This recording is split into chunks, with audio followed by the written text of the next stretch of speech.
Lines that we gotta make. Good evening, everybody. Welcome to the May meeting of the Zoning Board of Review. I'm Kate Atwater Butcher. I'm the chair. We have Amanda. What is your last name? Boo. I know. I'm like, I think he's gonna call you something else. I'm sorry. That's the whole point. Just call you Amanda. Who is acting here for the zoning official. She's assistant. Administrative assistant for the zoning official. Karen Browning, our solicitor. Sally Broussard, our stenographer, and the rest of the board can introduce themselves. Robert Bolster, Steve Philippi. Mark McGuire. Corey Black. Okay. A little bit of agenda items to clean up. The second hearing of the evening, the Demos Family Trust, Gregory and Desiree Demos, trustees, Plat 3, Lot 108. Application for a variance under section 306C for an addition to a single-family dwelling. They have requested a continuance to July 23rd. I'd like to mention that I am actually going to be recused from that hearing, but I can schedule it. And so I will make a motion to schedule that for the July 23rd meeting. Second. Any discussion? All in favor? Aye. Great. Okay. The first hearing of the evening is Philip Trahan and Jennifer Trahanis as trustees of the Jennifer A. Trahanis Revocable Trust, Plat 14, Lot 31, remanded to the zoning board by Superior Court WC-2022-0335, appeal by Bluffhead LLC, Michael Barile and Michelle Ann McBride of a decision of the building official issuing permit to Philip P. Trahanis and Jennifer A. Trahanis as co-trustees of the Jennifer A. Trahanis Revocable Trust for construction of a fence. Karen. Good evening. My name is Attorney Karen Browning. I'm the Land Use Counsel for the town of New Shoreham. I represent the zoning board tonight. So just a bit of overview. The zoning board is sitting as the board of appeal for this matter. That means it is sitting as a quasi judicial body. The appellant has appealed the decision of the town to issue a permit or permits related to the property previously next door to the appellant. The matter was before the zoning board previously in May of 2022. At that hearing, the board decided that a building permit was not required. The appellants appealed that decision to Superior Court. The court disagreed with the board's decision and held that a building permit was required and that a fence is a structure under the New Shoreham zoning ordinance. The matter is now on remand from the Rhode Island Superior Court. In accordance with the directions of the court's decision, the decision of the zoning board has been vacated and the matter has been remanded back for a new hearing at which, according to the court, the zoning board must allow evidence to be presented at a new hearing with sufficient findings of fact. The appellant is represented by Attorney Taro. The town is represented by Attorney Zangari. The board, sitting as the Board of Appeal, will hear and decide the appeal. Your standard of review includes the Zoning Board of Review may reverse or affirm wholly or partly and may modify the order, requirement, decision, or determination appealed from, and may make any orders, requirements, decisions, or determinations that ought to be made. And to that end, as the powers of the officer from whom the appeal was taken. It is the appellant's case, so they have the burden of proof. They will go first. The appellee, the town, will then have a chance to respond, followed by a short response if requested by the appellant. This is a public hearing. Madam Chair, unless there's any other questions, I'll turn this matter over to you. Regards to the standing. That's something that will be discussed by the Okay. parties. And then, hold on just one second. I just wanted to disclose that I was recused from the original hearing because my husband had been working with a company that works on Mr. Trahanis's house. That is no longer the case and hasn't been the case probably for a couple of years. So, which is why I'm sitting here. I just wanted to be clear on that. I'm not recusing, no. Just wanted to disclose that. And then if you are going to call any witnesses, if you would, or cross-examine anybody, if you would do that through me. Okay, sounds good. Sounds good. Yes, you can have. Okay, good evening, everyone. Back here again with regard to a matter concerning a fence, which has now become a structure. I think everybody agrees it's a structure and that a structure requires a building permit. I don't think there's any dispute about that. That went up to the Superior Court. Judge Lanfear ruled in our favor that the first time around over here, that the board had acted capriciously, okay, and in such a manner that violated my client's due process rights. And it made certain findings of fact.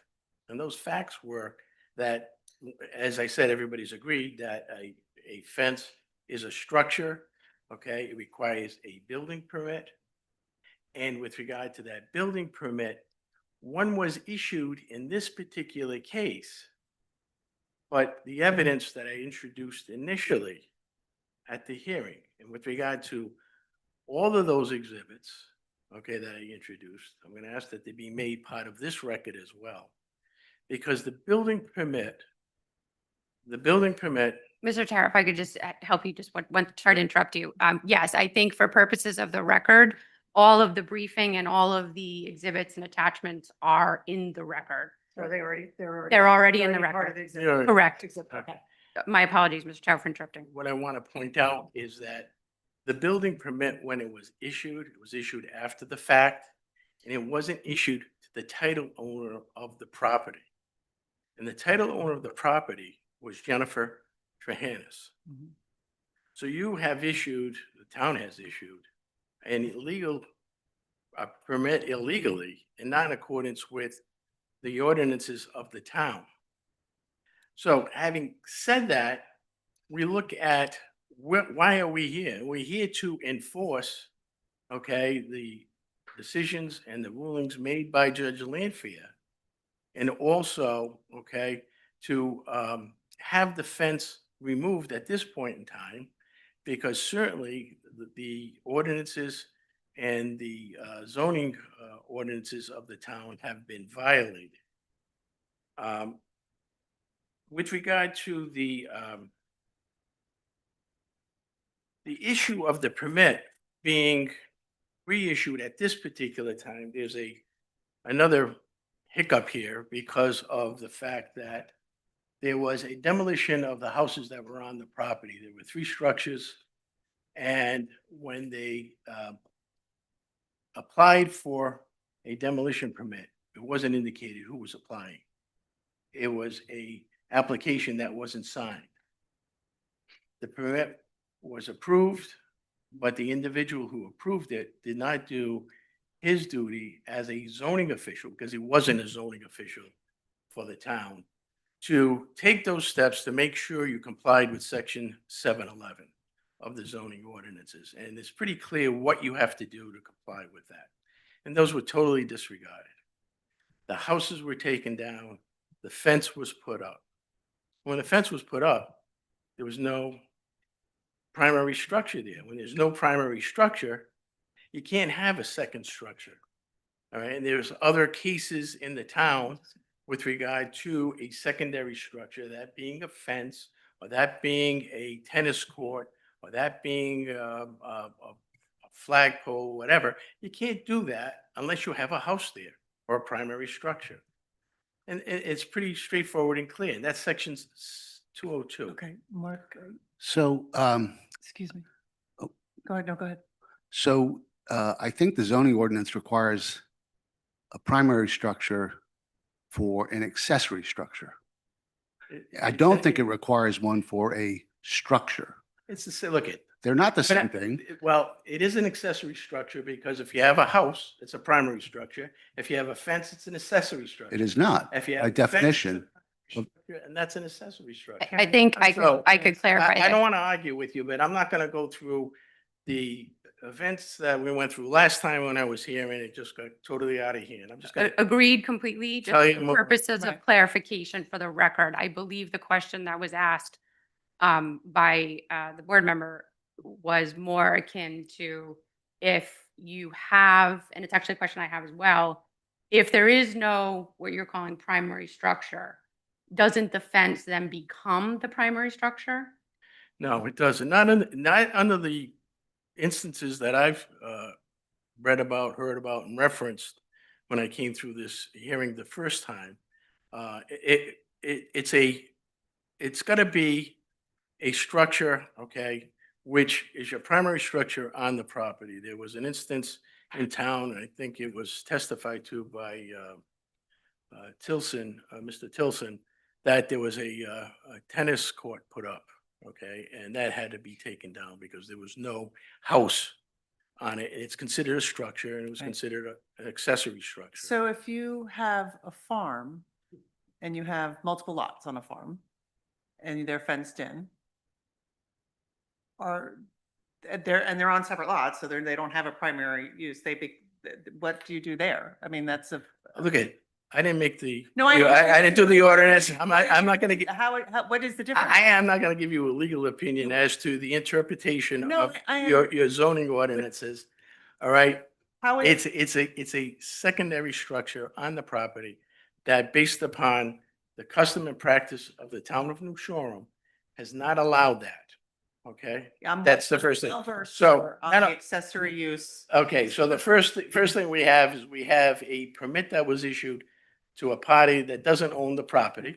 Okay, so in my mind, it's not a valid permit. And no one took any steps whatsoever, okay, to deal with that. Second, you have a demolition of a property. You don't have identified who the owner is. No one signed it. No one is responsible for that document being submitted. And what the fact that that document does, it precludes the issuance of a permit as a penalty, all right, for 2 years after, okay, that demolition. The problem here is that the town has done nothing in regards to this situation. We have a ruling by the Superior Court. I think the facts are clear. The record is clear as to what you have here. And the relief we're seeking is that the fence come down. And the town, I think it's the obligation of the town to do that. And that's it. Mr. Chair, I just have one question on your last ahead. point. Do you have any authority that you could point to for the board for the authority that they might have to order the fence to come down? Look, that's up to the town. The problem you have in this town is that you don't have a zoning official, okay, who can enforce the zoning ordinances. You have someone who's a building official, okay, who is like basically a subcontractor who oversees the building code and the issuance of building permits. Mr. Phelps, who was involved in this, his position, he doesn't care about fences, okay? That's not his job. Mr. Murphy, who was there before him, says, I have nothing to do with zoning, the enforcement of zoning, the interpretation of zoning. And your zoning ordinance indicate that your zoning official is your building official, and your building official is qualified and certified under the state of Rhode Island to be a building official. So I can't give you advice on that, but you got to take steps to do whatever you have to do to enforce. Can I ask you a question? And I'm sorry that I apologize for not knowing if it's in this, there were so many papers Go ahead. what we were reading. When part of 711, ordinance 711 is that you have to meet the if you can meet the standards that, is the building movable? Is it Right. sound structure that can be moved? Can you get it out the drive? I mean, this happens it's pretty common Yeah, sure. to getting houses out of driveways on Block Island is not an easy task, no matter where they are. Is there a statement from the building department saying that it was not a movable structure? There's That would then. There was a statement by Mr. Murphy. Okay, there was a letter drafted, I know. but not by, testimony, but I didn't- not by him. Right. Okay, there were 3 structures. He never went in, he never inspected them, never determined if those structures, all right, if they could have been reused, all right, or the component parts of those structures could be reused by any of the residents of the town of New Shoreham. And that's what the statute was designed for initially. And then, to save, this debris from going into your landfill. That was the objective of that legislation and with that ordinance. And he didn't comply with it at all, any aspect of it at all. So I'm sorry, just another question. So your case is contending that the fence is an accessory structure. My case is the fence should have never have gone up in the first place. I All understand. right, he violated the zoning ordinance 711, okay? He didn't have a demolition permit, okay? That was signed. The application wasn't signed. There's no name on it, okay? The houses are taken down. They didn't follow the ordinance. And then a fence goes up without a permit. And then when the permit is issued, okay, it's issued it to Mr. Trahanas, who's not the owner of the property. But, That's it. but Okay, does the so first part of your, so that, with that, I say, that is it. You gotta take steps to correct what has happened, okay? And, you know, I think it's important that you do this not only for this particular case, but for precedent in this town. Because if you don't do it, somebody else is gonna do the same thing. Okay, But- in interpretation of 711, back to this. Go ahead. If you're to tear down the house, that house is built, it has a fence all the way around the property and you tear the house down, does the fence have to come down too? It's gotta come down. I'm just saying, if it was. If they're gonna put up, if they're gonna put but it's so that a different that situation. depends. Demo. If you had a house, a barn, fence, you can get a demo permit for one portion of that for Right. the barn and so forth, okay?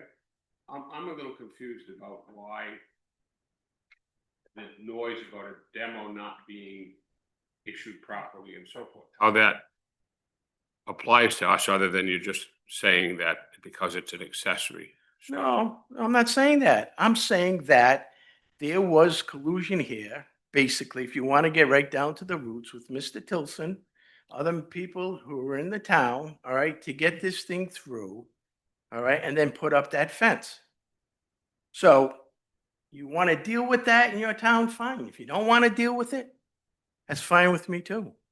Okay, I mean, I think the decision of the judge was pretty clear. Okay, I think the fact of the matter is we don't have a dispute with regard to the fence as a structure. Now you're saying it shouldn't come down. It's because it's not an accessory structure. It doesn't have to come down. And I'm saying to you, it shouldn't have gone up in the first place. It violated the law. And it's your duty, okay, on behalf of this town to enforce the zoning ordinances of the town. Okay, and if you don't have a valid permit, which he still doesn't have a valid permit, to let it stand. Why wasn't the after the fact permit valid, or why isn't the after the fact? It's not in the name of the owner of the property, and there was no application ever filed. Whose name is it in? It's in Jennifer's trust, it's in her trust. No, not the building permit. It's in Mr. Trahanas's name. Is he not a trustee of the trust? It's not the trust. The trust is simple. I'm sorry, it's separate and distinct from the individual. Oh, so whose name should it be on? Mr. Trahan? No, the Who's trust, the trustee of the trust? it says, Is Mr. Trahanas the Okay, trustee of the trust? I don't know who, look at that. You should know. I know what the deed says. Okay, I don't know who the trustees are So now. you haven't seen the trust documents. I've got a trust. I've got a trust. Do you know who the That's- trustee of the trust is? I don't know who the trustee is today. Well, then you Okay. can't say flat out that No, and It's- when it's this thing went on, improper. it was Mr. and Mrs. Trahanas who were the trustees. And the property is the name of the trust. The trust owns the property. Trust is a separate legal entity from the individuals. Okay. They should have put so they missed a couple. Should have put trustee, yes.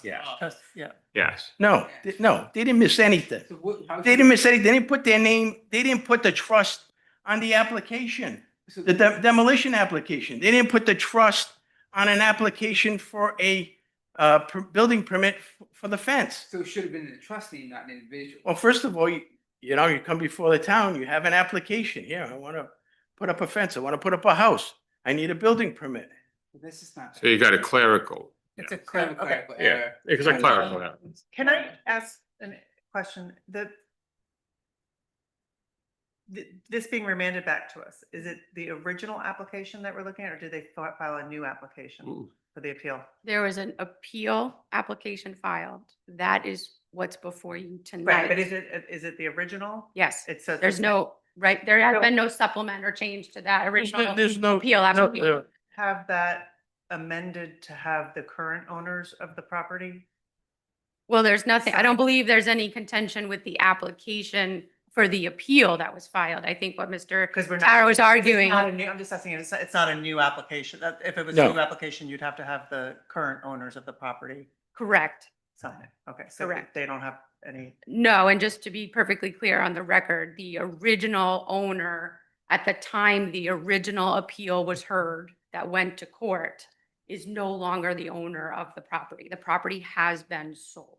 I think that's what, is that what you were? Yeah, I'm just, if it was a new application, they would have, the new owners, would have had to, They could the have, parents would have had to sign it, yeah. although I don't know what, I'd have to look at the statute of limitations and how long they would have had to do that. That has not been done. Okay. Current owner is No, I not didn't- involved in this hearing or this appeal. Right.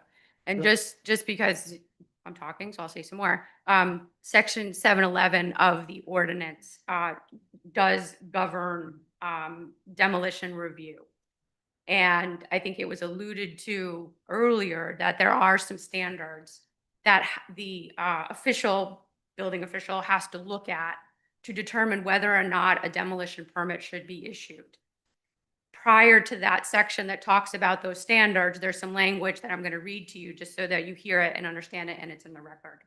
It says a permit may be issued by the building official for demolition of any building or structure to which these provisions apply, only if he has determined, based on his own examination and review of the evidence provided by the applicant and by any engineers, experts that the applicant may retain. So that language to me says that it is within the building official's purview to take the application information that was provided and determine based on his review what is sufficient to then review those standards and see if it meets those standards. So I just want to put that out there so you have that language. So So I have- Karen, what's the relevance of the demo part of this? So- he's saying- That's a question for Attorney Taro. Well, I'd like to direct this one at you. So we have two definitions in our zoning ordinance. One is an accessory structure and one is a structure. Clearly, an accessory structure, by the definition we have, is a subset of a structure. It says an accessory structure is a structure that blah, blah, blah. So are those meant to be redundant? Because this demolition issue only applies to an accessory structure. So in other words, you can't have an accessory structure on a property that doesn't have a primary structure. So this issue of there were no buildings on the property, therefore you can't put up a fence,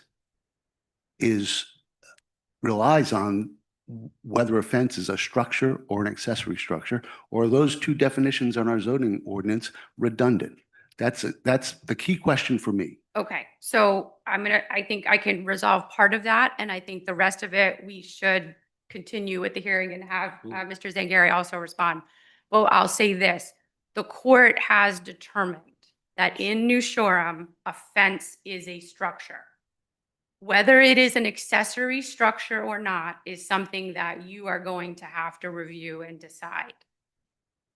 And if it were an accessory structure, it would have to meet setbacks. Then that gets a whole nother. No, that's a whole nother. That's not an issue that's before you. That's a whole tonight. nother Yeah. story. But if it's an accessory structure, then the issue of the demolition is critical.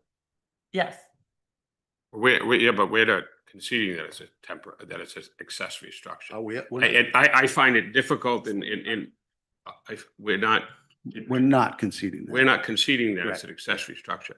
Okay, I find it very, very difficult to conclude that somebody that has a parcel of land cannot fence it.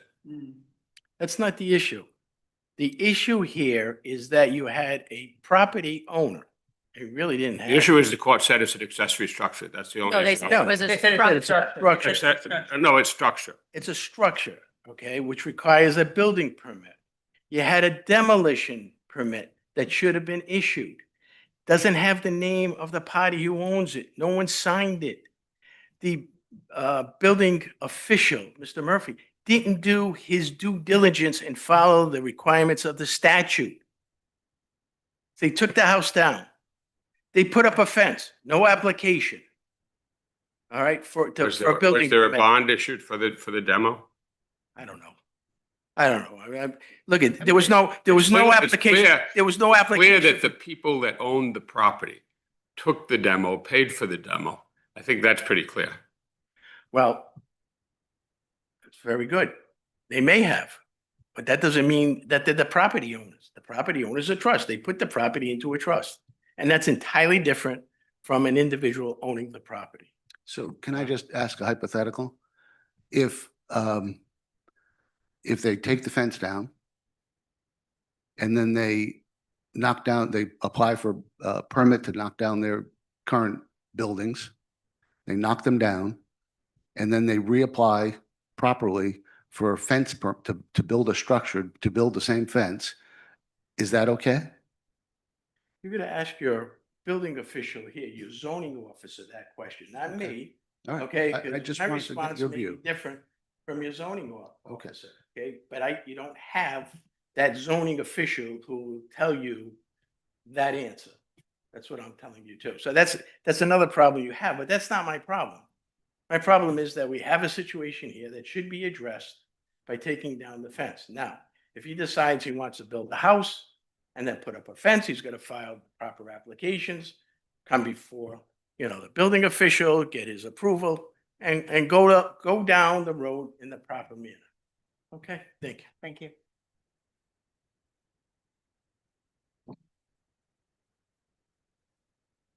Good evening, Christopher Zangari for the Town of New Shoreham, building official.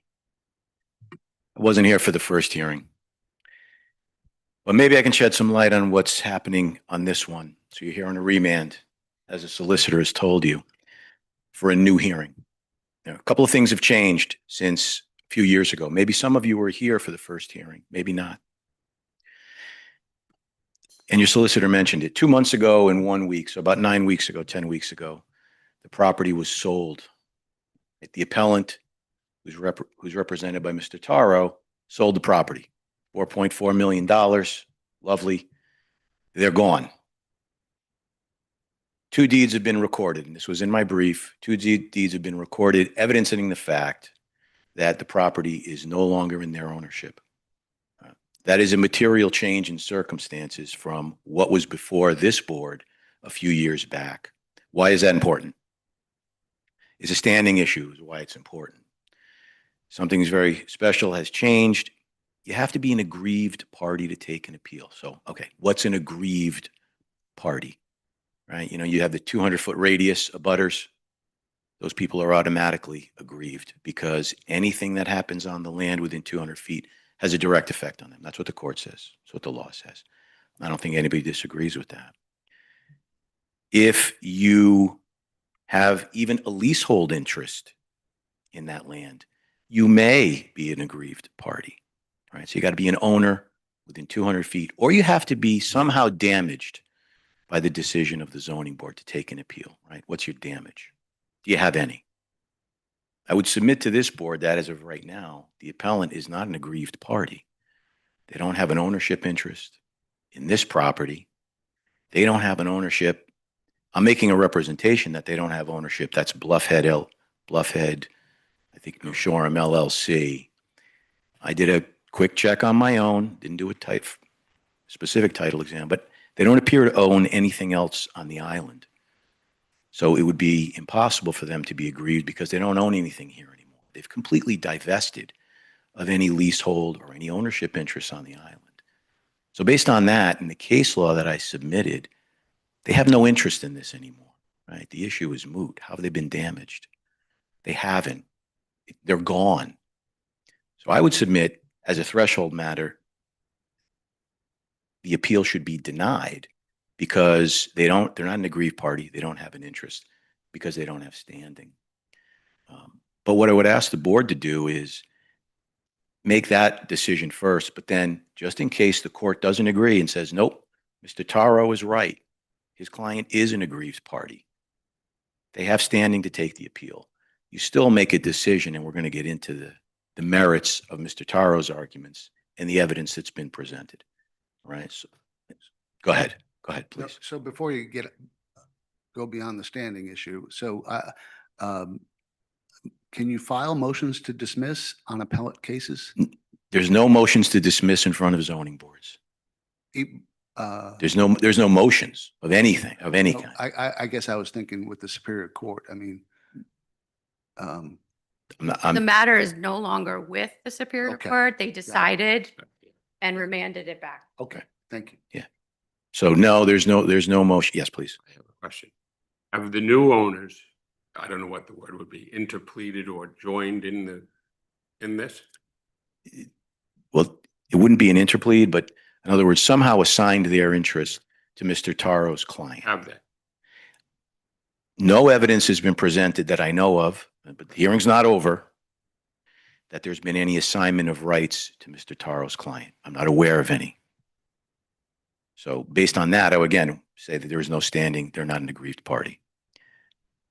Now, I'd like to get into the other items.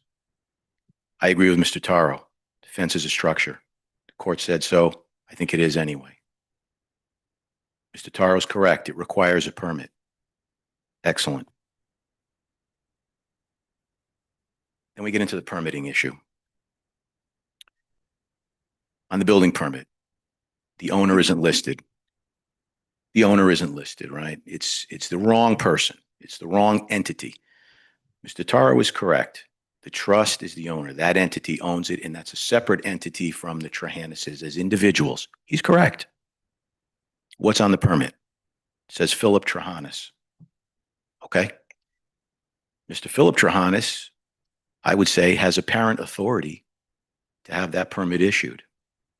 It is not the custom in any jurisdiction in Rhode Island where a building official or a zoning official, any town official, when they get a permit application or could be a business license, business registration license, says, let me do an investigation and make sure the name on that is accurate.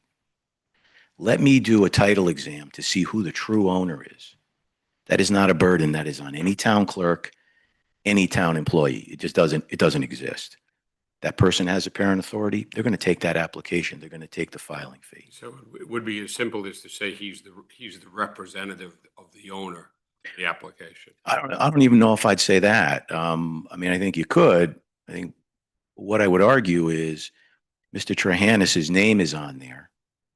Even if the zoning clerk were to say, well, let me look on the tax records, tax assessor's database, they would see Trahanes. Oh, okay, Trahanes, possibly, and think that was fine.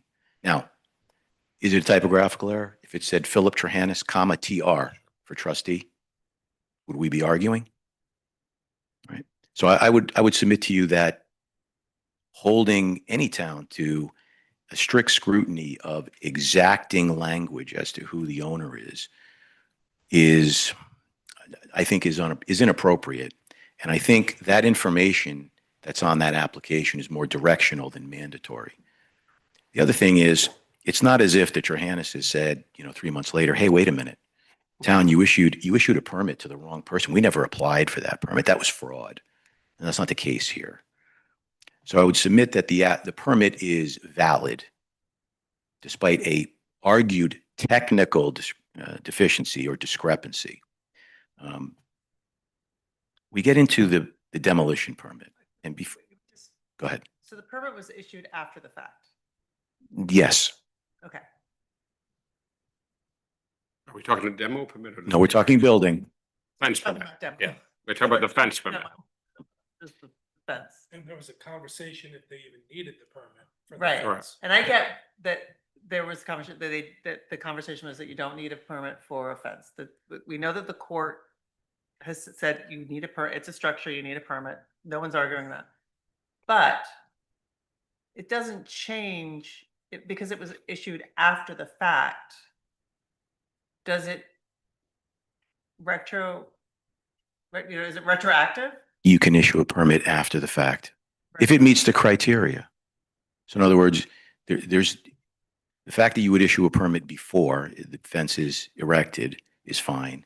As long as it meets the building code, the zoning code, the setbacks, you can issue it after the fact. It's actually done more frequently than you would imagine in all jurisdictions. Is it Now- always free? Is it always free? I don't know. I doubt it. I doubt it. And then we get into whether or not, and we get into the accessory structure. Mr. Taro used a term, he called it a secondary structure. I don't know, and I don't think there are any definitions for a secondary structure. I don't believe that is a term Let's see. that is anywhere in your zoning ordinances. I can't find it. So there's kind of a blending of terms, and I would suggest you be careful in that. There is structure and there's accessory structure. And if you look at the definition, it's clear fence is a structure. An accessory structure, when you read that definition, talks about habitability. Now, I don't know how you inhabit a fence. You don't. It talks about accessory structures as being habitable. It talks about, when you read those definitions of accessory dwellings, everything to do with accessory is a dwelling and not just a structure, but a dwelling structure. So when you read that in context as a whole, a fence is, and your question before was, are they synonymous? Do they blend? They are not. There's a structure, there's an accessory structure, and the two are different. Okay? A structure is not always an accessory structure. I think all accessory structures are structures. Is that confusing? No, All right. All right. That was the old logic part of it, logic paradigm, which I never understood. Go ahead. In your opening statement, when you're talking about how the Taros have moved off, they left everything, and they weren't aggrieved by anything. Yes. But the sale of their house not getting a higher amount because of the fence. Yeah, it's a good question. It's an unknown.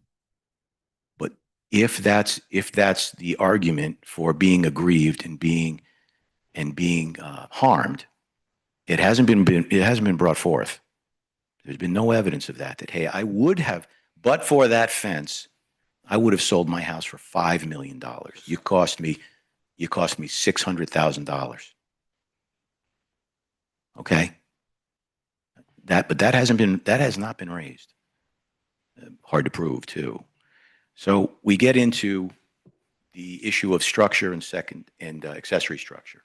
So I would submit the fence is a structure, not an accessory structure under 711. And then we get into the demolition permit. There was a lot of talk and argument in the first hearing about whether or not your building official had the authority to issue the demolition permit. I think he did. The building official can issue a demolition permit. In his deposition, for some reason, Mr. Murphy said, no, I don't have that authority. I don't know why he said that, but he does. His contract on page 2, and it's part of the brief of Mr. Taro, specifically talks about the duties of the building official. All right. Mr. Murphy has all the duties and responsibilities of the building official. So he can sign permits, he can sign certificates of occupancy. Now, whether he thinks he can or not, he still can, and he did. So maybe he was confused, I don't know, but he had that authority. And then there was the issue of whether or not Mr. Chuck Phelps had the authority to sign the building permit for the fence, right? So he worked for the Four Leaf Company, right? If you remember. So Mr. Phelps works for Four Leaf contracts Mr. Phelps to work for the town. Mr. Phelps is the zoning enforcement officer. He has the authority to sign the permit. Mr. Murphy has the authority as well. Building official has broader powers than a building enforcement officer. Go ahead, Mr. Filippi.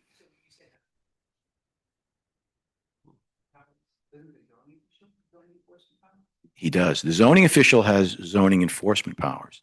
The building official has broader powers. Okay. You may or may not know, most towns a lot of towns in Rhode Island only have a building official who does everything. Smaller towns, even some mid-sized towns. So that building official under the state law has power to enforce the state building code, local ordinances, regulations, all kinds of things. And I cited the state statute in my brief And I gave a copy, I think that was disseminated to everyone, which gives those broad powers to the building official. So Now, go ahead. was it Chuck Phelps, Murphy, or Tom Rism that deemed that to have the grounds of being able to demolish it because could not move it out of there? I thought that was, I want to say that was Mr. Rissom, but I want to say it was him off the top of my head. And his reasons, as I recall, were the topography of the land was such and the roads getting out that you would not be able to put the structures on wheels and move them safely or effectively. And for that, at the time, The inspector? was he the inspector? I don't recall if he was the inspector at the time. Yeah. But the demo permit was issued by Mr. Murphy because he signed it. So if Murphy signs it and accepts the finding that in fact those buildings can't be moved, that's the only reason you need, right? You don't have to satisfy the 4 criteria listed. You only need 1. One of them was you just can't do it. It's not feasible, right? It was the feasibility exception. So he makes that determination. And there's a letter, right? You see in the packet, there's a letter talking about the feasibility of moving it. And it was his determination that it couldn't be done or done feasibly. And there's the language in your ordinance is very subjective, and it gives the building official a lot of latitude. In the building official's opinion, it's not feasible, right? So the building official gets a lot of discretion with that. So what have you got? You've got a standing issue, I think, to determine first. At least that would be my request. If you determine that there is no standing, I would still ask that you determine whether or not those permits were issued properly, and then uphold the decision of the building official to issue those permits, both the building and the demolition permit, because that's what's being appealed today. The last item was whether or not, and Mr. Taro asked, he wants the fence removed. I'm not sure that you sitting as the board today can make that determination. If you determine he's right, it should be removed. I don't believe you have the power to do that. You have the power to approve what the building official did, reverse what the building official did. Yeah, you were completely wrong, or modify it in some way. But I don't think you can take injunctive action and give injunctive relief. By the way, and we're going to order you to take it down. So I don't think you can go that far. But I'll entertain any other questions you may have. I think, Karen, can you read us this definition, the structure? Is there structure, just structure? Can you ask your question? I'd like Karen to read us the definitions of accessory structure and structure. And So under your zoning ordinance, a structure is defined as a combination of materials to form a construction for use, occupancy, or ornamentation, whether installed on, above, or below the surface of the land or water, including but not limited to porches, patios, stairs, decks, and flagpoles. That's structure. An accessory structure is defined as a structure which is customarily incidental and subordinate to the principal structure. An accessory structure shall be restricted to the same lot as the principal structure. An accessory structure shall not be permitted without the primary structure to which it is related. No accessory structure shall be used for overnight human habitation unless it is an accessory residential structure in compliance with section 511, or it satisfies the definition of dwelling unit in this section.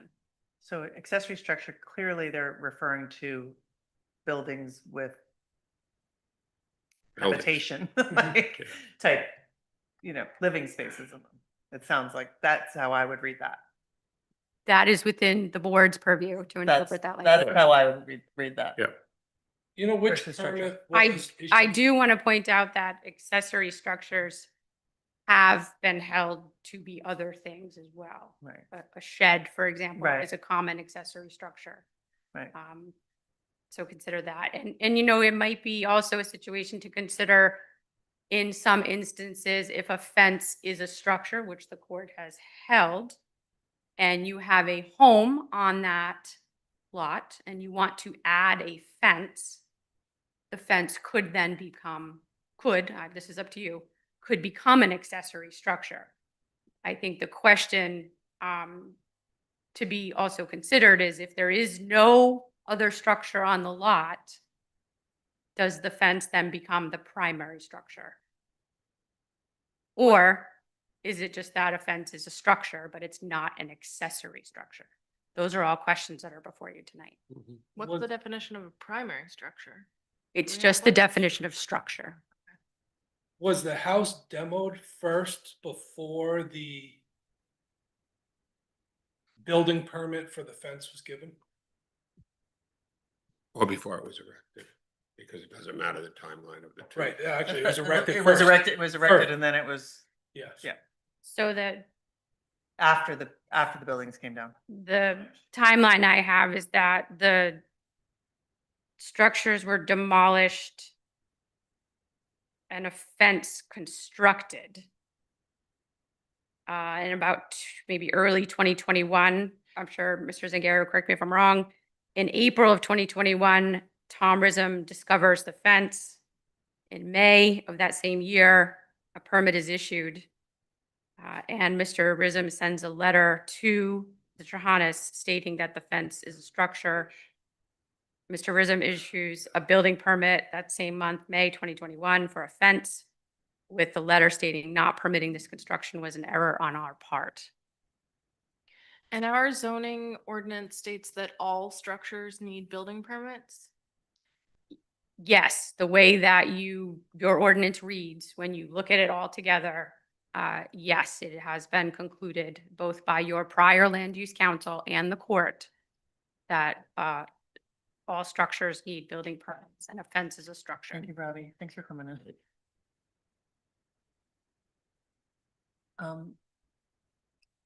So we can require that it needs a building permit even though the state building code doesn't require?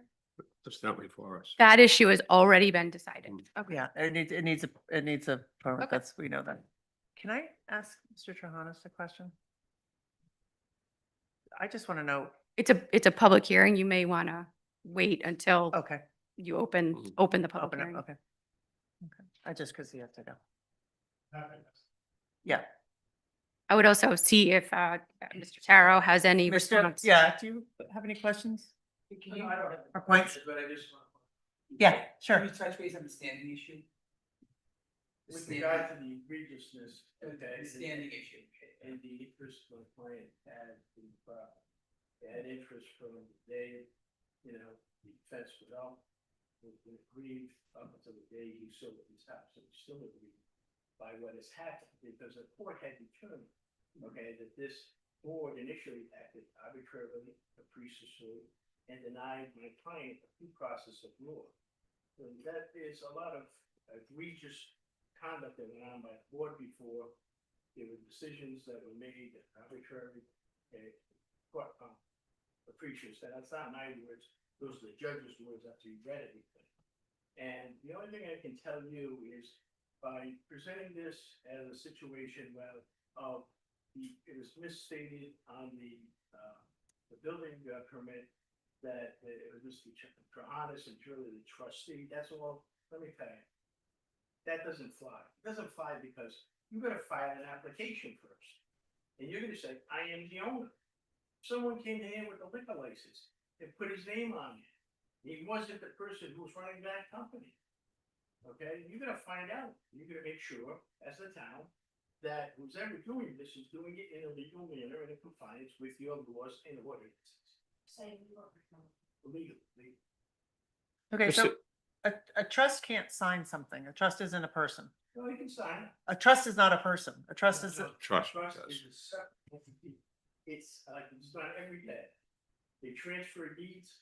right, okay? but you have a trust, you have an executor or a trustee that does the signing. It's, No question about it, but it's a separate entity. It's an asset of the trust. The individual doesn't own that property. Mr. Trahanas doesn't own the property. The trust owns the but property. if he's the trustee of it, of the trust, It doesn't can he- exist. can he sign it?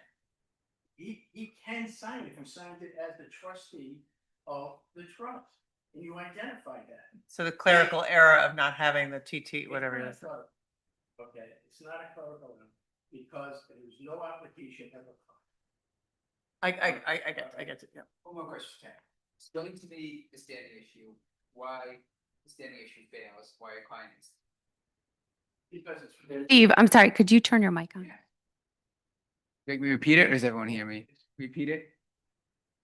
Wait, hold on. Let me repeat the Sorry, question. 1 sec. They asked me to repeat the question. Yeah. Could you please enlighten us on the standing issue and why the town's attorney's standing issue fails and why your client still has standing? Because I haven't seen it yet. Because this is not a typical type of situation. You have standing arising at the time, the application, okay, I'm sorry, the appeal is filed with regard to the permit issue, okay, and that person didn't have standing right from the beginning. Let's see, or not the proper owner, okay, this is something which is going on for 3 or 4 years. Client has standing, went to court made certain findings. And those findings are findings that apply to this case with the town and sent back so you can take the proper action. And I think the court sent a pretty strong message to the board, okay, to make sure you do this time and you do it right. That's all I can say.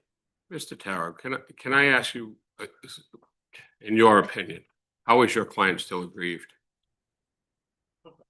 Very much so. No, I asked you how. He's aggrieved by the whole situation. Okay, How? how? By the fact that that fence is still there, it's not there. He doesn't see it anymore? He doesn't come near it anymore? He sold his house with right good standards. Okay, that's why. If you really want to know the truth, okay, the fence should have never gone up. It was a spike fence put up right from the beginning. So to be clear, under the law,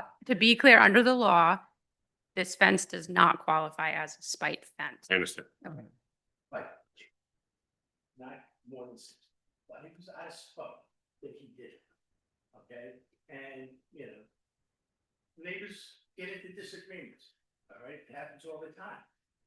But, this well went beyond what was reasonable and something that, Mr. Burrell as well looked at for 4 years and didn't want to look at it anymore, 5 years later. Now it's the decision. Okay? Thank you. So if I could just explain to the board the standard for aggrieved party. The aggrieved party standard is set forth in Rhode Island general law. The aggrieved party is defined as any person or persons or entity or entities who or that can demonstrate that his, her, or its property, not people, property, will be injured by a decision of any officer or agency responsible for administering the zoning ordinance, or anyone requiring notice pursuant to this chapter. So that leads to standing in this particular case because they no longer own it.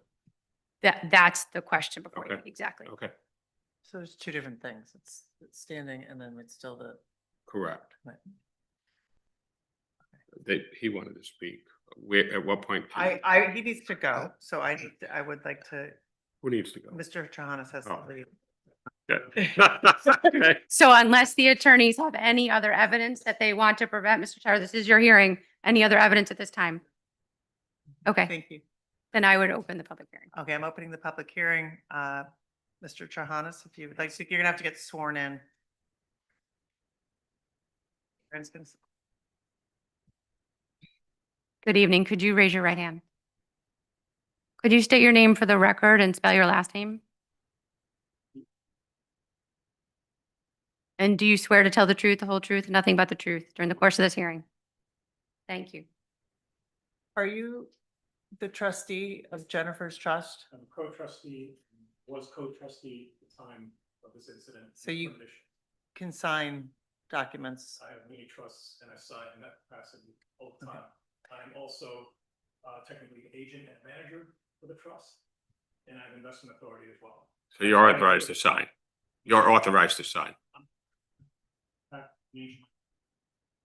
also wish to point out that I actually never applied for the permit. So the ministerial error where it says Philip Trahanas was a ministerial error by the person who filled out the permit who sent.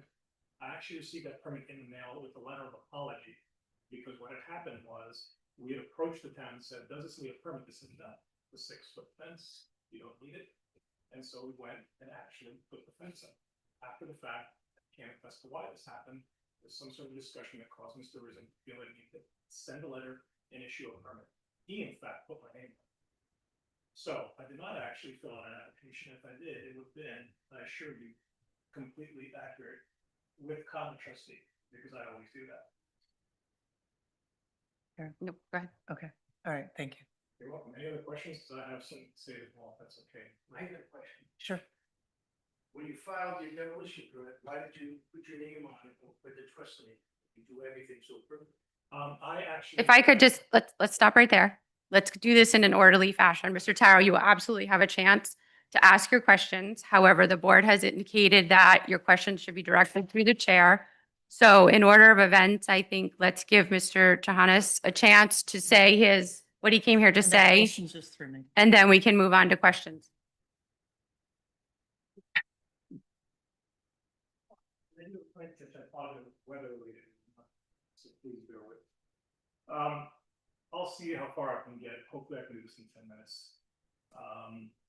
So, you know, the law is an interesting thing. I'm not a lawyer, but I've learned a lot in this process. Thanks to Mr. Taro. I spent a lot of money. You spent a lot of money. You know, at a time when this town is looking for $50,000 to buy its police unit a new truck, we're spending tens of thousands of dollars doing this. And I know that because I've spent that. So I know you spent that because you've been more vigorously defenders. Here's what else is interesting about the law. Because I am not the plaintiff in any of this, I don't get to submit the version of my story factually to the courts. What happens is Mr. Taro, representing his aggrieved client, submits his fact base and runs depositions and then selectively puts in front of the court what presents his case in the most favorable light. That's a fact. So here's what the Superior Court never saw. And I want to actually tell you because I actually think your attorney has done a brilliant job of giving you all the legal basis for making what I think is a fairly straightforward opinion. But I also recognize you're human, I'm human, and context sometimes matter because we also have people who are new to this. This thing happened 5 years ago. 5 years ago, it's hard to believe.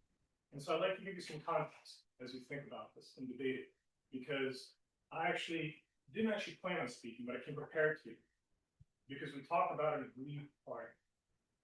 So let me just list the things that have happened here that you may not be aware of, and that I know the Superior Court was not aware of, because I did not submit any of this because I couldn't.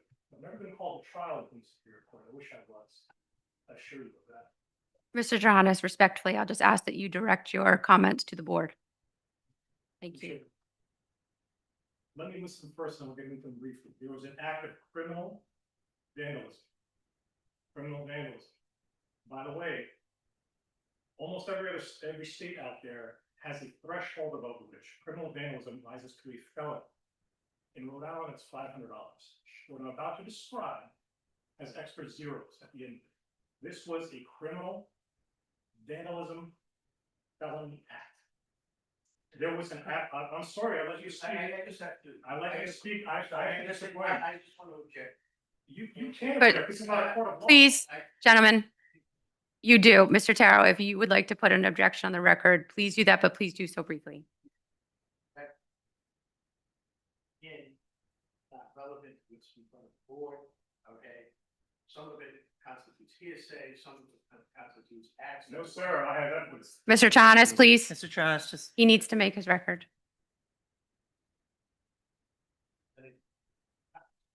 Issue hearing, okay, and I don't think it would have been relevant here as well. And you include probably statements that constitute hearsay.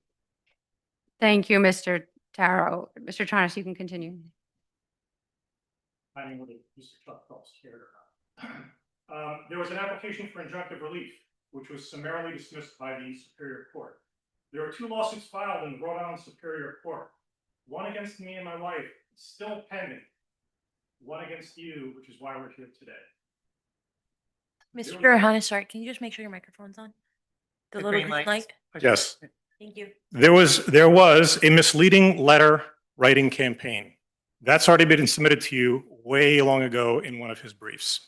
Okay, it was misleading because it did not actually say anything about what led to offense. It was basically a survey that was sent out to 50 or so people saying, what do you think of this fence? There's a social media campaign smearing me and my wife. I'll show you that right now.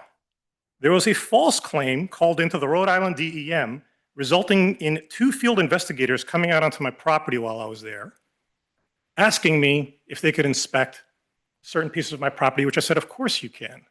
That resulted live, they're concluding there's no issue here. So we've also wasted the time of the DEM, including mine, which doesn't matter as much, I guess. What I'd like to show you and hand you out, if I may. If this is all pertaining to the fence, this is what we have to stick to the fence and to the, Okay, well, the only thing I was going to show you was the actual police report here, which has, since you heard about aggrievement, Mr. Barilli actually testifying to the officer who's Paul Dean, now our chief, saying, and I'll read, Barilli said that the gentleman was doing completely under his direction, referring to the person chainsawing my trees. Okay? By the way, the level of destruction that happened here, that I interrupted and was going to continue if I didn't see it, was similar to a case that has been running in parallel in Camden, Maine, where the tolling fines so far are up to $2 million. And that is a felony criminal investigation right now. That one was done chemically, mine was done mechanically. That's the only difference. Chemically. So we're hearing about aggrievement. And yes, sir, that's what led to offense. Oh my goodness, at least I have a dozen. I have pictures for you if you'd like to see. They had to come into my property 65 feet. I could show you a measurement in a picture. I have it all here. I could leave it with you if you'd like. Okay. And so the question is, my goodness, how did we get here? 5 years in a fence. I'm sure there are times when you think this job feels thankless. I should say thank you. This is not an easy job. It's a voluntary position. The reason there is a fence here, it is a valid fence for a valid purpose. If you cannot put up a fence to protect your property from transgression and destruction for a willful, in a police record, a willful destruction that rises to criminal vandalism, felony, my goodness, why on earth do you have fences? Yes, sir. The house went down because we wanted to create an open field. That is a completely separate non-issue. It is now a glorious field with wild animals. It's actually quite terrific. You should go see it. I love it. And I love this town, by the way. I hate that we're here talking about this. What happened was in June of 2020, COVID, we're isolating on my property, and I hear chainsaws. And I look up on the hill and I see a guy in my tree with a chainsaw. And I go running up and he goes running off with his chainsaw, by the way, very dangerous while it's running, leaps over 2 walls. I could show you, I have photographic evidence where to get to this part of my property, you have to cross 2 stone walls. You have to come past the neighbor's property onto my property. You pass a wellhead and an electric transformer. There is no question as to whose property you're on here. And in the police report, Paul Dean got called down immediately. I called him immediately. He went up there. He said, who's operating the chainsaw? That person's name is in this report. And Mr. Barilli, not wanting this landscaper, this poor guy to go to jail, came down and said, I directed him to do this. And so, yes, I put up a fence. And the way I did it was I went to the town and I said, can I put up a fence? They said, yes, up to 6 feet. I said, okay, I'd like to do that. Do I need a permit? No, you do not. We put up a fence. I know you've been on Block Island a long time. Fences of that length during COVID, you can imagine what it took, quite an effort. We put it up. There is no spite in this whatsoever. By the way, the other thing he doesn't mention is, you asked about Mr. Kloster, I believe, asked about the value of the sale and so on and so forth. The house I took down was over 5,000 square feet, and the Barilli house used to look into its roof. It was literally blocking the view of the house. I took down that house. They had glorious open views, but it wasn't enough. It wasn't enough. Yes. Now, he's saying, what if you don't do something about this fence? What if you don't allow people to protect themselves on this island? I want you to think about, look, do I love looking at a fence? No. I wish we didn't have telephone poles. I wish we had safe ways of getting around the road without tarmac.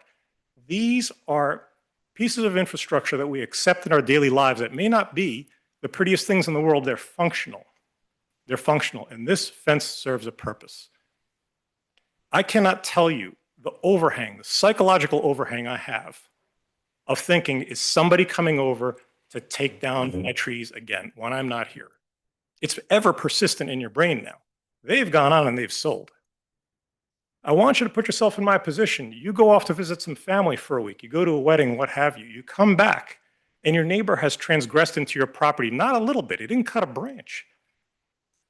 I can show you these photographs where I have measurements on them, 14-inch caliper trees, diameter, 8-inch, 9-inch, one after another.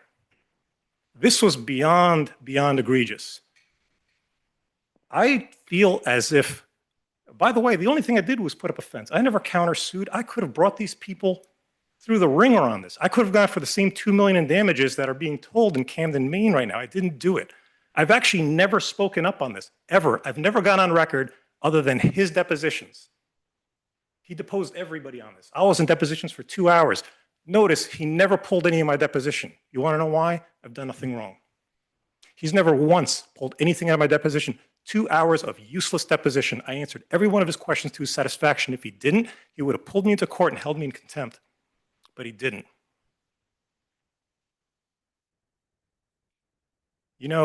I love this island. I really do. I'm going to be here till they cart me off in a box. And I value my privacy. I value the peace out here. I value the nature out here. I've got a 30-year track record out here. I think the people are wonderful out here. I think what has happened here is just unbelievably egregious. I think you have everything you need in your legal briefing and your legal advice. You didn't even need my testimony here. But hearing what I just heard about aggrievement, please understand, as a human being who watched this happen, and then I'm still being sued. I'm still being sued. And I've done nothing other than defend myself. I put up a fence and I defended myself. And we're talking about a ministerial error made by a well-meaning town employee trying to correct a permit issue. By the way, I'll point out to you that CRMC, DEM, building departments, you can ask your own attorneys, when they find a violation, it is often the fact that if it could be brought into correct standing, they issue after the fact permits all the time. It is standard practice throughout the state of Rhode Island and elsewhere. One other thing, just to put a spotlight on the egregiousness of this. I'll point out one example because it's off the top of my mind. I don't have all 50 states. In South Carolina, if you cut the branches, forget about going onto your property of your neighbor's property, you cut the branches of your neighbor's property. If they can show you caused more than $10,000 in damage, it's felony and it's up to 10 years in jail. This is taken incredibly seriously in jurisdictions throughout the country. Just because I didn't drag them into a court of law and exercise my rights in that manner, all I wanted to do was protect my property. It's all I want. It's all I want. And I'd ask you to please, as citizens, in addition to being board members, consider that as you make this ruling. He asks the right question: what precedent do you want? What precedent do you want? What if your neighbor doesn't like your dog? Forget about your trees. What if they don't like your car? Where do we stop? His wife called me up. Barilli's wife got my cell number. I didn't appreciate it. By the way, I'd never met the Barillis before this. First time I met the Barillis, they were cutting my trees. She calls me up and I asked her, and this is in testimony, so this is factual, sir. I asked her, what were you thinking? What were you thinking? Over and over, she said, I don't know. I don't know. You know what I think they were thinking, since we're opining on what people feel and what they think? I think these are people who would rather ask for, they'd rather ask, rather than permission, Okay? They'd rather ask for forgiveness. And it's an incredibly corrosive thing in society to allow that to actually propagate. Because then what you have is essentially, you have lawlessness. And the civility gets taken out of society. So with that, I'd be happy to clarify any questions. I do apologize. I have a plane waiting for me that has to take me off for another business meeting that I have. And they're warning me on weather. Just direct them to me, please. Yeah, I want you to direct them to me. Find it keeps things more civil. First, I'll move to destroy his testimony. Okay, self-serving testimony. What happened before, because he did not bring to your attention the fact that Mr. Berlin went to his house to apologize, but threatened me to Mr. Berlin. Okay? But Not in the, that's not in the police Let's, report. gentlemen, please. Don't respond. There's an objection on the record. Go ahead. You can continue. Your objection is noted, Mr. Taro. Follow the rules, stop. How we love. Why did you not sign the demolition permit? Why did I not sign a demolition permit? Yes. Because my, actually, Mark Tilson, who has been the caretaker of our properties since we first bought them, way back when, was acting as agent because I was not around for it, and I often do that. Okay, he had the authority, I vested the authority in him. He had the agent, he was the agent to sign that demolition permit. I had asked him to take care of that permit on my behalf, and in But you fact, asked him to sign it. and sir, I had a permit in hand at that point. Okay, I don't sit there and go through the minutia of what they should and shouldn't do. And in fact, you are inaccurate in your own record. Okay, he actually took a town official, I can't tell you who because this is going on 5 years now, actually took him to the site so they could see you have to cross a DEM and CRMC stream that empties out Cunimus Swamp, the drainage for the whole area on the west side. I apologize. It is a steel plate where you have to watch the weight. How do I know? Because I built my homes. You could actually make it collapse. There are, excuse me, Verizon poles and wires that are quite short on that road. There's an incredibly, derelict dirt road that you have to get past. Okay, there's many conditions that made it blindingly obvious to the casual observer, much less a sophisticated building official, that this was not something that was feasible. Okay, and what you've never done is actually explore that issue. And I've never had the opportunity to actually present that because it's been your cross-examination. Okay. So let me ask you a question. Straightforward.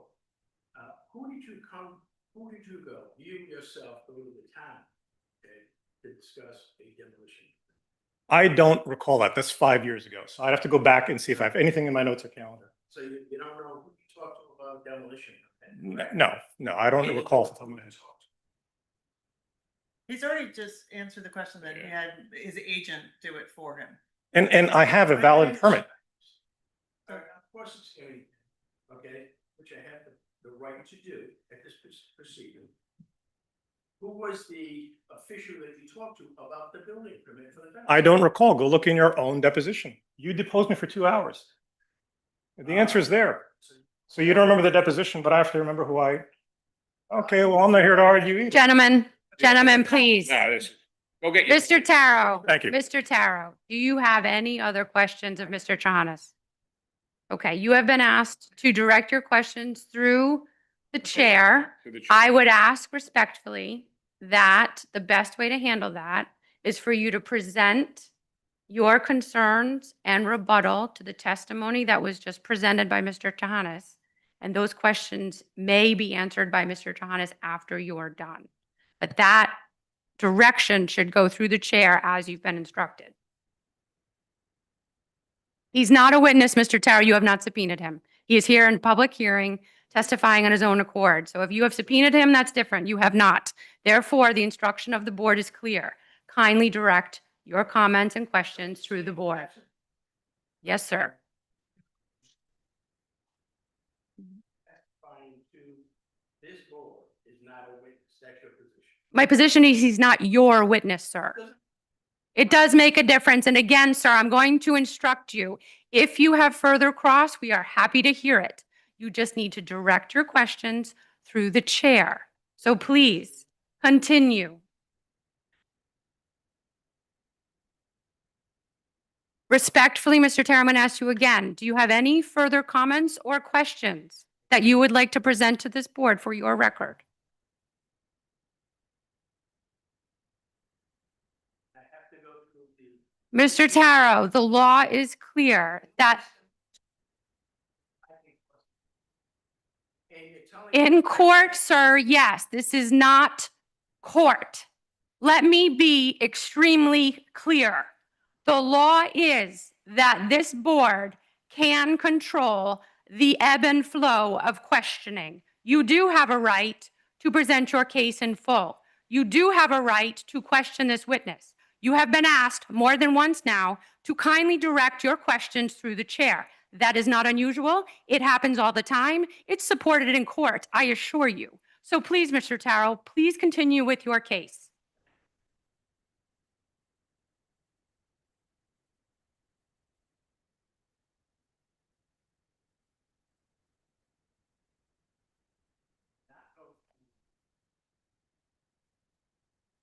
What's your choice, Mr. Taro? That's fine, Mr. Taro. What is your choice? We need to move things along. Would you like to continue under the instruction you've been given to direct your question to the chair, or would you like to be done?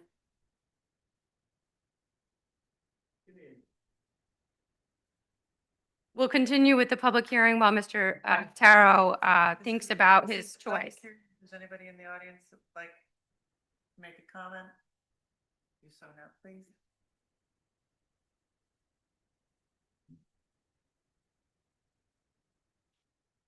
Would you like me to leave this with you at all? No. Okay. No, we can't.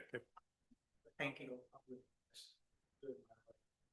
To being denied the opportunity to cross-examine this witness in my own name directly with them. I understand. Your objection has been noted. Thank you. Thank you.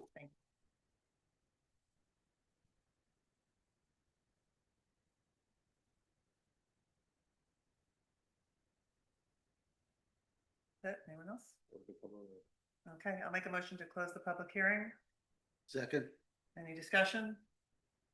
All in favor? Aye. Aye. Okay. We can have a discussion about this. First, let's go with the standing. How do people feel about that? I feel there is no standing. I don't think there's any standing. Yes, absolutely. Yes. We're gonna address the issue of standing. Yeah, for this because it'll, Okay. we should, Sure. I feel there is no standing. They no longer own the property. I don't even know if the argument that,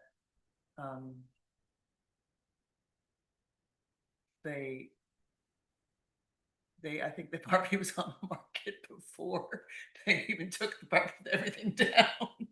I don't know that for sure, that one is close to it.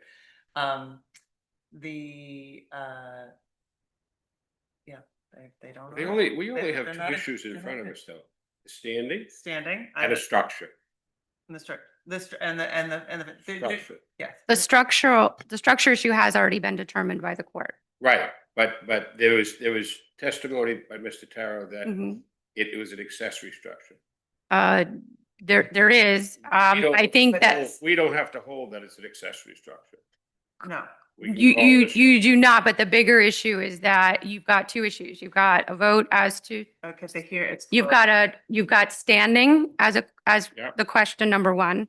And then the second question as to the merits of the appeal. There's been a lot of testimony presented tonight. And I believe there's been a few asks by the appellant, one of which was as to the validity of the permits. And also whether or not, I believe there's also an ask as to actually an order taking the fence down. Mr. Zangari, did you have anything to add to that? Or Mr. Terrell? No, I think those were the issues, but there was a statement that Mr. Taro testified. Mr. Taro and I don't testify, It's not evident. What we say is not evidence. It's just argument. What did you say about taking it down? There's been an ask by the appellant for an order from this board to remove the fence. But we are Um, not we don't have the jurisdiction to do that. I have concerns over that issue as well. I did ask Mr. Tara what authority he believed that you have that power to do that. I don't believe there was any ordinance section cited. My understanding of section 707 of your ordinance states that the zoning official is charged with enforcement. Ordinance section 603, which governs this board, does not include enforcement powers. The Rhode Island law 452454 says the zoning ordinance sets forth who has enforcement and who doesn't. Historically, this doesn't happen very often that we're asked to, that someone is asked to take something down that's already built, but historically, and I go back a long time, because I don't remember in recent history, Sally might,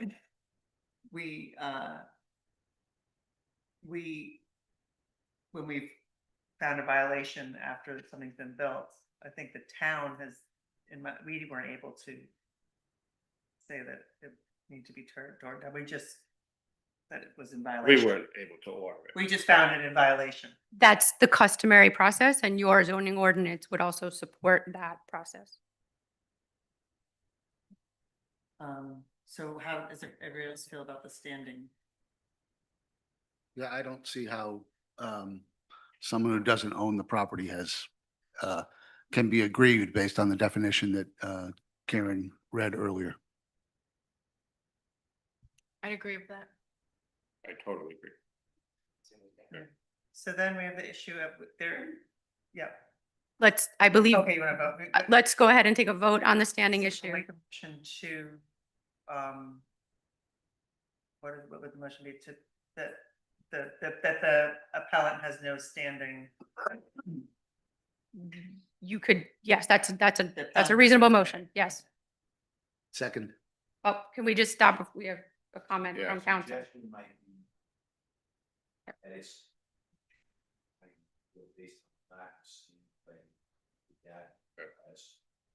My only concern with that wording is that I do believe if we're going to go forward on a decision or a vote on the merits of the appeal itself, I think it should be separate. So That's what to deny, for a motion to deny the appeal, I almost think like you've already, and Mr. Zangari, I'm sorry, you might disagree. I feel like at that point that there's no point going on You with the want a merit. decision on both. I do. I think you But need to standing- decide whether there's Andy standing. can put it away, but we need both. So here's what I would suggest. Okay.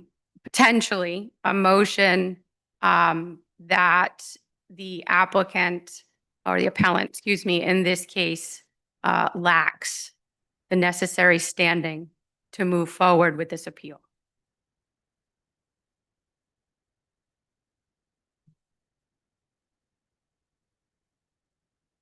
So make a motion so the appellant lacks The necessary the standing. standing to go forward With the appeal. with the appeal. Mhm. Okay, motion made. Second. Second. All right. Any discussion? All in favor? All right. Aye. Okay. Now. Yes, yes. Okay. As far as the building permit structure, we know that it has to have a building permit. That has been this. That's no doubt about that, right?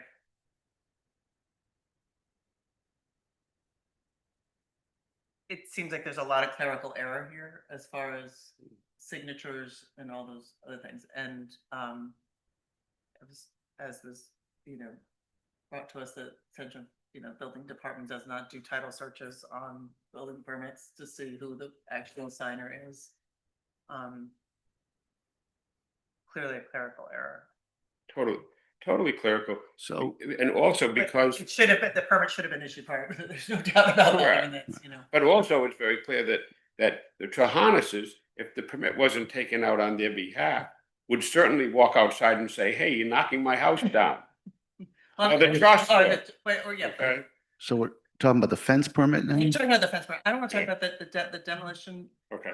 because I believe that the fence is, if a flagpole is a structure, a fence is a structure and not an accessory, like, you know, then it falls under an accessory, it doesn't fall under the accessory structure. Right. I think our ordinance has two different definitions Right, and of that's what structure and we- accessory structure. From moment one and Yeah. today. And I think this is a structure and not an accessory structure. I think based on the definitions in our ordinance. In other words, I don't know how you have, people have fenced in farm, I just don't, I just keep my mixed up, but you have, I have, you know, a fenced in garden, it could be on a separate lot, I don't, you know. My neighbor has 3 fenced. in Right, vacant everything's land. fenced, everything, yeah. So I don't think there's been any evidence presented to say why this is an accessory structure. It was asserted, but I don't think we've heard any evidence or heard any argument as to why it's an accessory structure. The appellant wants us to conclude that because the demolition issue has been a key part of their argument. But the demolition issue doesn't apply unless it's an accessory structure. And I don't think it is. I think it's a structure. And we can And determine that's- it's a structure and not an accessory structure. Yes. Can we As the board. determine that it's a structure, so that the accessory structure argument is moot? And I Well, would just say it is a- also, It Can is, be I mean, addressed both, that though. it falls under the structure and not an accessory, like, of the. Oh, a primary structure. Yes. Primary Yes, structure, yeah. yes. well, it's not, I don't know if I would call it a primary structure. It's No, just no, no. a What structure. we're saying is we can conclude that it's an that it's a structure and not an accessory structure. Right, Yes. yes. Yeah. And also, Good. But okay. it does need a house associated with it. No, It no, does not. it does not. It does It not. does not. I would also note that the Superior Court decision did not say it was an accessory structure. It was a structure. Which is Um, why it needed a building. And that is clearly within this board's purview to interpret the ordinance Correct. as you see fit. So Yes. with that, it's a structure, I feel it's a structure, I don't know, Christine, I don't know how you Yes. feel about this, but it seems like we're kind of in agreement with this. It's a structure, so the accessory structure, It's not an accessory. primary structure does not, that Apply. argument doesn't apply. The permit was issued with clerical errors, post-construction. It's happy for us, so. It was really that, because it was argued, because the prior decision said that there was no need for a building permit. That's why it's been remanded back to us, correct? It gets very confusing. Yeah. So The appeal asks for several different things. One, that the issuance of the demo permit was improper, is one of the grounds that the appellant has stated.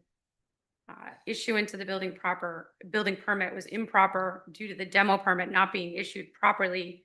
A building permit could not be issued for 2 years. Section 711E was not properly enforced. Had it been, the building permit would not have been issued because it was in violation of section 711 and there was no primary structure on the property. So can I just ask a question there? But all that is based on the assertion that it's an accessory structure by the appellant. Is that correct?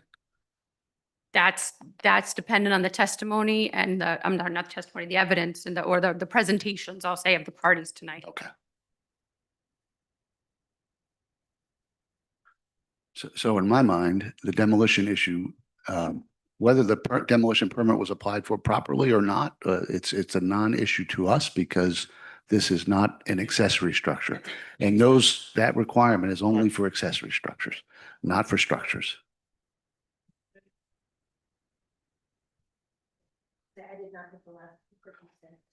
So the demolition issue to us, whether it was done properly or not, is not an issue in front of us because we don't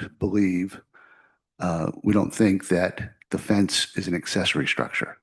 And the demolition permit requirements, the 2-year timeline is moot because that only applies to an accessory structure, not a structure under our ordinance.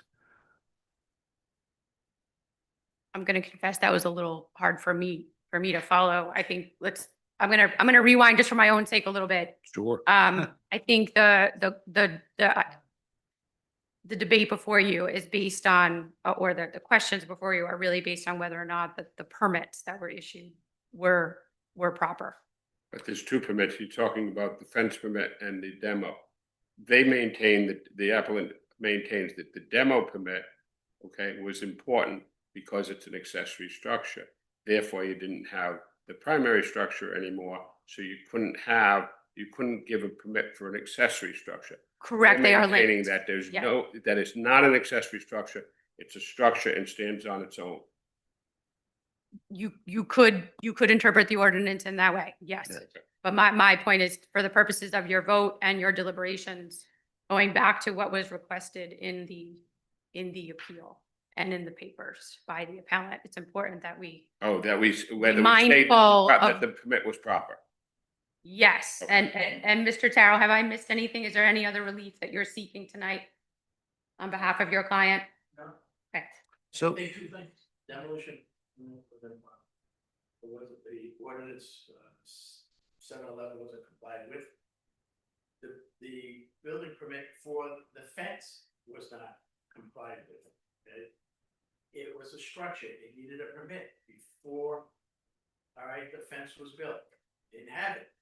You say it's a clerical error, I say it's not a clerical. Okay, Mr. Rizzo was the one who signed the letter, sent it out, okay? He's the one who checked with the land use officer from the town, okay? And got an opinion that you needed a permit to put up a fence. So those are the issues that you are deliberating and will vote on. I feel that the demolition, the steps of the demo, the 7-Eleven were met. Yes. They, we've heard the testimony, or Mr. John has talked about, they went out there, there's. That he represents the trust Right. and he applied and the permits were issued properly. Agreed. Yeah, I agree. And then the demo, then the fence permit, although issued after the fact, it was issued. There is a valid permit for the fence. It wasn't needed, it was necessary that they have a permit. It should have been issued prior. It was not. But just to remind us that the initial indication to the Trahanuses was that the permit was not required. Yeah. And it was only issued after the fact because initially the town said it was not So required. the town was in error. Yeah. And Um, I think it is, as it was said, you can get a building permit after work has been done, so long It as it's in happens all the time. compliance. It happens all the time. Yeah. You know.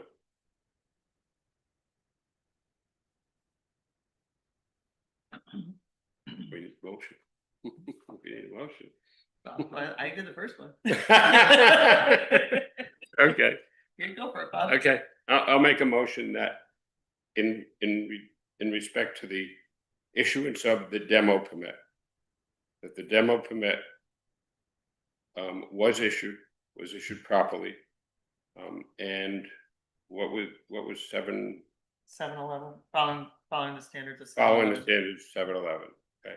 And that it was issued properly and that, and I'd like to mention also that the issue of the demo permit, which there was discussion about moving, that they had to find out they could move the house first. I don't know whether anybody's been down that driveway. Anybody would know that it was impossible to move that house. And by the way, the house was enormous. Right? But the motion. Could we, yeah. All right, okay. The motion is that the demolition permit was issued properly in 7-Eleven, Following the standards. following the standards of 7-Eleven. Okay. And that's one motion, and that's also the same motion, and that the fence permit, although was The building permit. building permit for the fence was issued properly and was should I say anything about Claire? Well, it wasn't issued. The ultimate finding is whether it was issued properly. Okay, the ultimate finding was issued properly, Post-construction. post-construction. And that the fence is a structure. You don't need to, I mean, you can include that in the motion that's already been decided. Okay, yeah, so that's the motion. Second. Any discussion? Any discussion? Okay. Yep.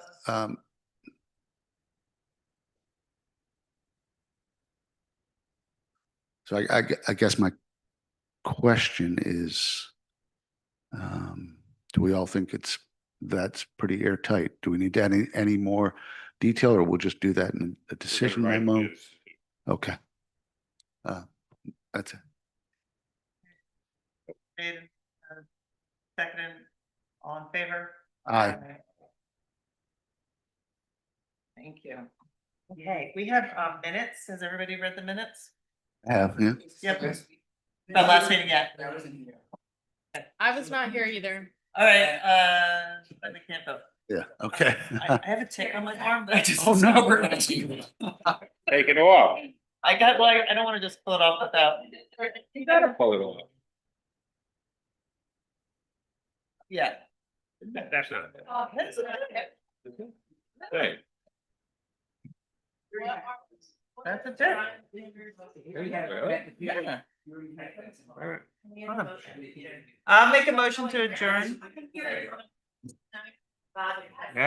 Yeah. Second. All in favor? All in favor, aye. Aye, adjourn. Steve, adjourn. All in favor?